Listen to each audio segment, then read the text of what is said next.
Paano nga ba gumawa ng mga video ad na ganito sa Canva?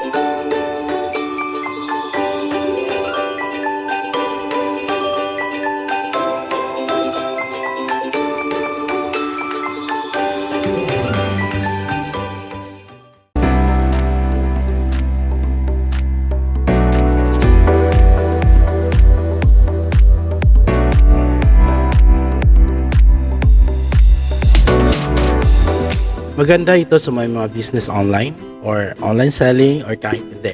Also, if you're an aspiring VA, pagkakaalam ko, hindi man ang ganitong skills, di ko lang alam ang saktong tawag sa skills na to sa VA. Pero tingnan nyo na lang sa YouTube, madaming video na ganyan. So without any further ado, let's get started. So first, punta tayo sa Canva. By the way guys, I'm using Canva Pro which is 300 pesos per month. Pero minsan may offer si Canva na 150 pesos per month for 1 year. So magandang i-grab nyo na yan. So punta tayo sa video. Click nyo yung video. Tapos video landscape. Tapos click yung elements. Tapos search natin yung gradient sa search bar. Tapos click yung photos. Tapos hanap tayo ng kulay as background. So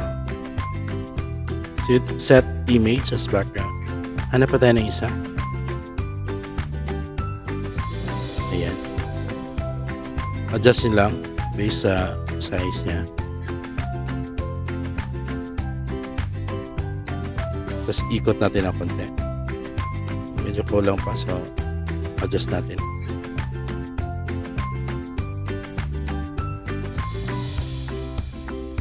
Tapos atake natin pababa.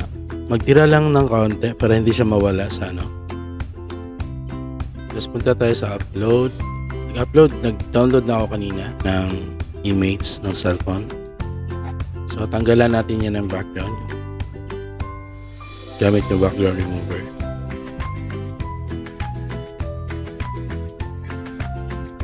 Adjust lang. Tapos i-drag natin sa left side. So ganun pa din. Magtira lang ng konti.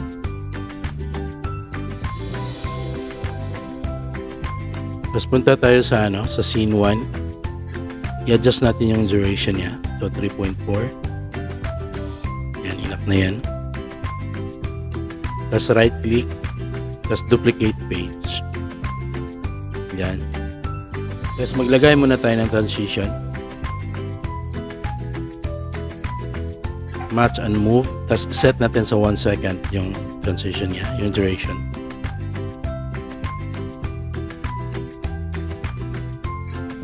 Punta tayo sa scene 2. Tapos i-drag natin pabalik yung image kanina. Saka yung isa naman. Ganyan.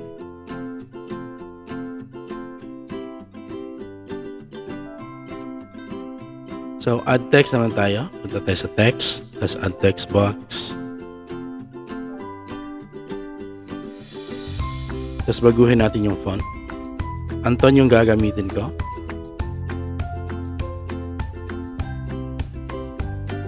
Christmas sale.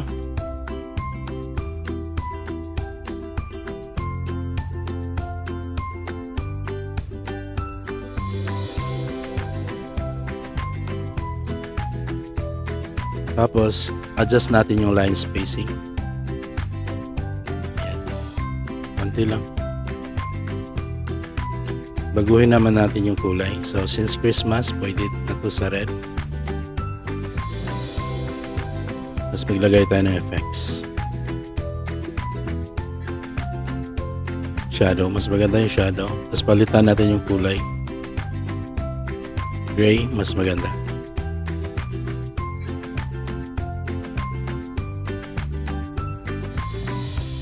Tapos copy-paste natin. Ctrl-C, Ctrl-V.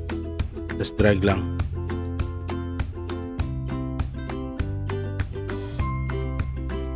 Tapos palitan natin ng brand new iPhone.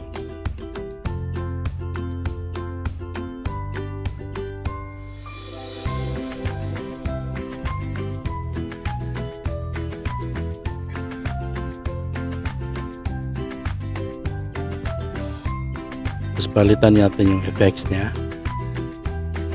So, mas maganda siguro halo. Try natin yung halo. Yan, pwede na yan.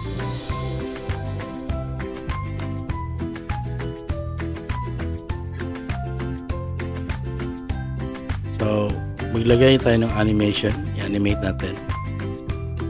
So, papasok siya sa left. Isa naman, animate, tapos gusto yung pababa, down arrow.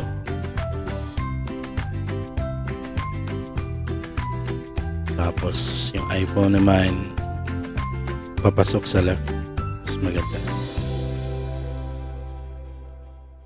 And then i-boat natin, boat, tapos reverse exit animation. Tapos adjust natin yung speed. Timplahin nyo lang yung speed. Boat, tapos reverse exit animation. Check natin yan.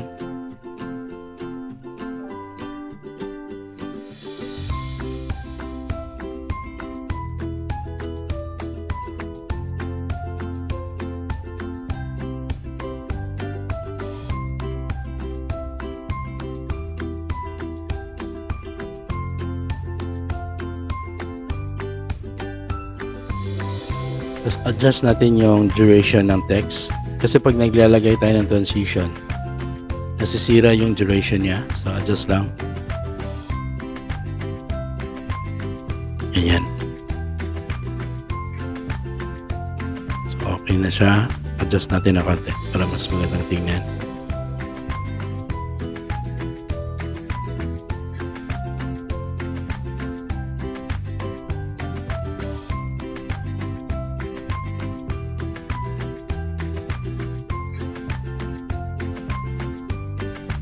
So next is right click, duplicate page ulit. Tapos maglalagay ulit tayo ng transition.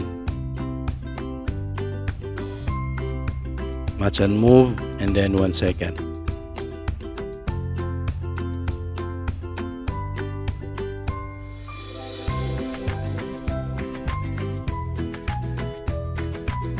So delete natin yung mga text.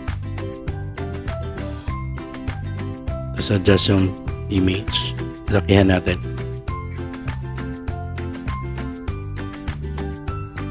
Tapos add tayo ng page. So sa elements, type natin yung circle. Tapos add circle. So hindi na natin kailangan baguhin yung kulay. Kulay red. Mas okay na to. Tapos add text tayo.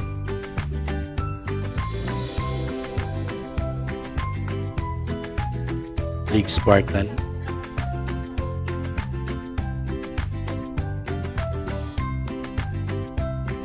% off.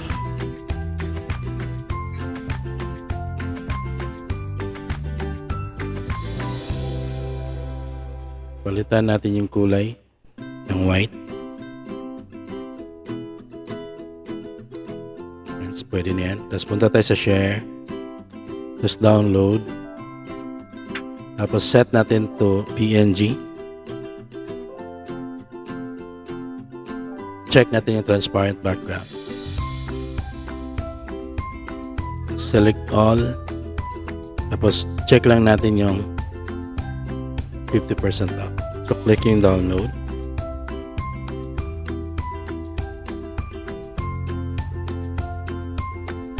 Tapos mag-download, upload natin ulit. Tapos pwede natin i-delete yung page na in-add natin. Lagay natin yung 50% off. Adjust na natin konti.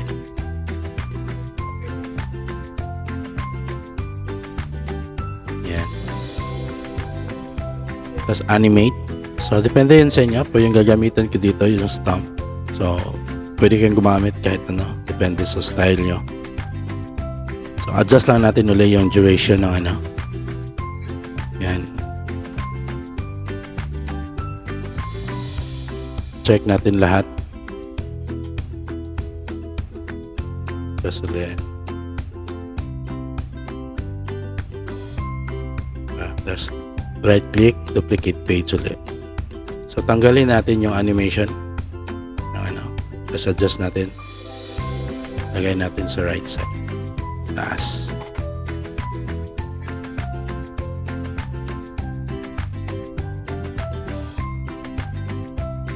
Tapos i-animate natin. Pwede natin lagyan. Depende sa inyo. Pwede rin hindi. Adjust natin yung cellphone. Iitan natin konti.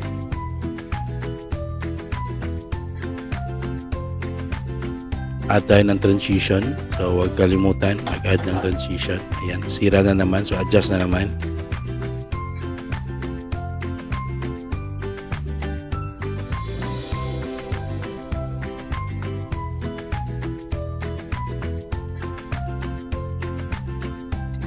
So, punta tayo sa elements. Type natin paints splatter.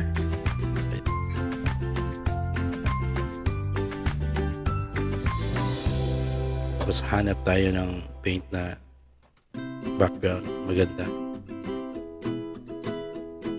Ito. Mas maganda to. So, delete natin yung isa.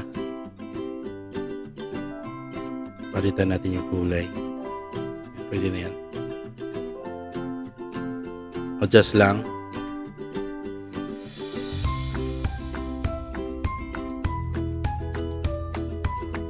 Tapos right click. Tapos layer. Tapos send backward. So, para mapupunta sa likod ng cellphone. Ayan.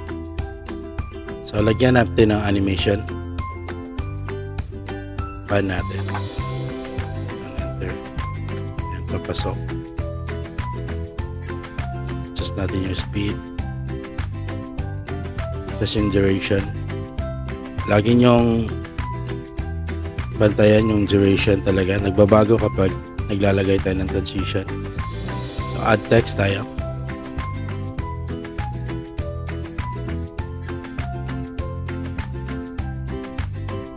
Gamit tayo ng Montserrat.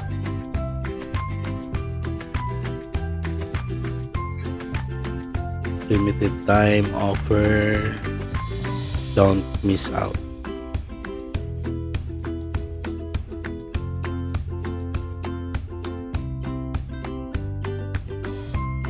Baguhin natin yung kulay pula. Tapos lagyan natin ng effects. Gawin natin black para mas Tapos yung offer naman gawin natin yellow. Adjust yung duration uli.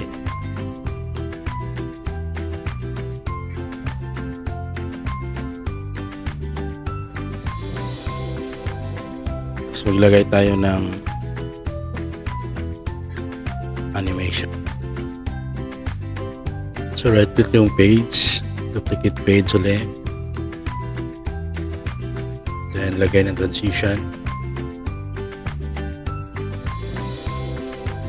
Tapos litan natin yung adjust natin yung mga sizes nila. Yan, tapos i-move natin sa right side. Pati na yung background na blue.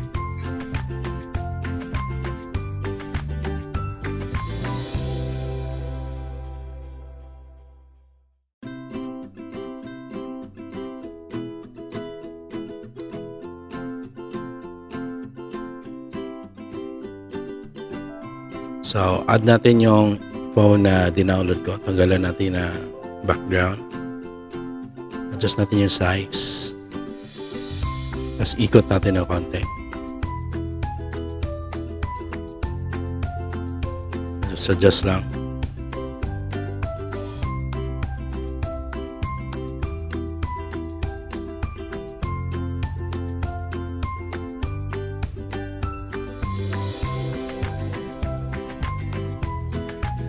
So, ayan. Tasan natin yung duration ng scene. 4 seconds. Tapos, split image. Hatiin natin. Ayan. Tapos, kung napapansin nyo, yung kalahati, meron ding effects or animation. So, tanggalan natin yung animation lahat.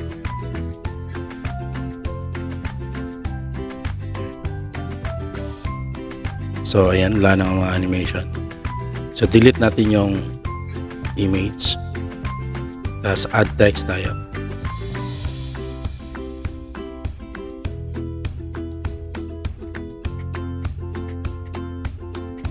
order now.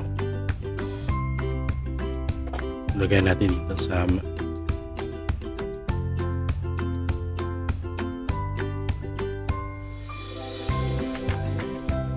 palitan natin yung font.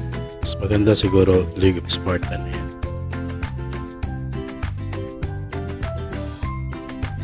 Gawin nating puti.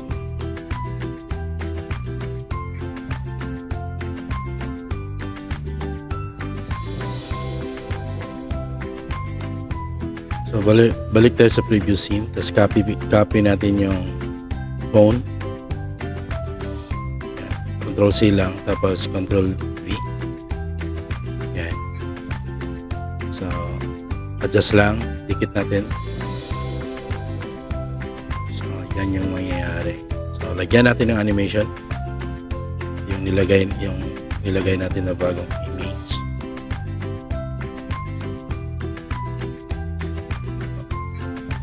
Ibaba natin, tapos click natin on exit. So para pag bumaba siya, makikita na yung order now. So adjust lang natin konti yung speed. Okay. So itan pa natin konti para mas mabilis yung transition. Okay. So play natin kung ginawa natin kanina. So ayan na nga. So madali lang siya guys. Kailangan nyo lang pag-aralan. So next mag-add tayo ng audio para mas magandang pakinggan. So click lang yung audio, tapos search mo yung audio na gusto mo. So jingle bells, try natin yung jingle bells kasi Christmas sale naman to.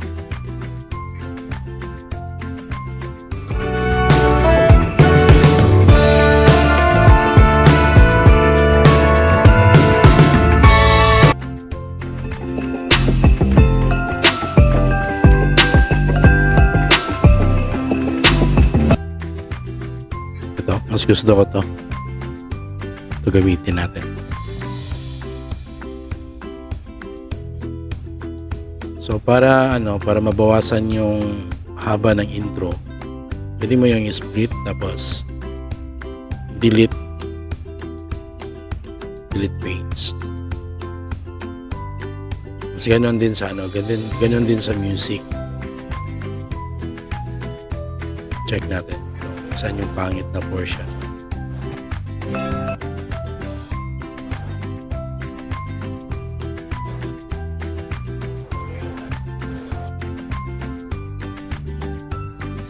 Ayan. Split audio lang, tapos delete.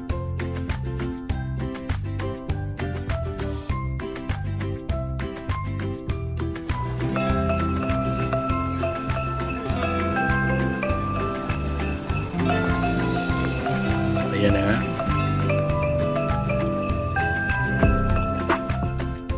So, export na natin. So, punta tayo sa share, tapos download. So, naka-MP4 na yan. So, automatic na yan. Download na natin.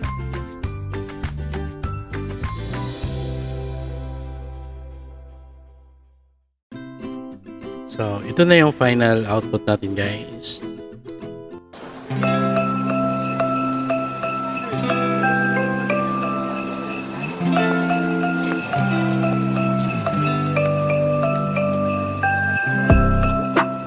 So, ayan na guys, kung tinapos mo yung video na to, salamat sa panonood.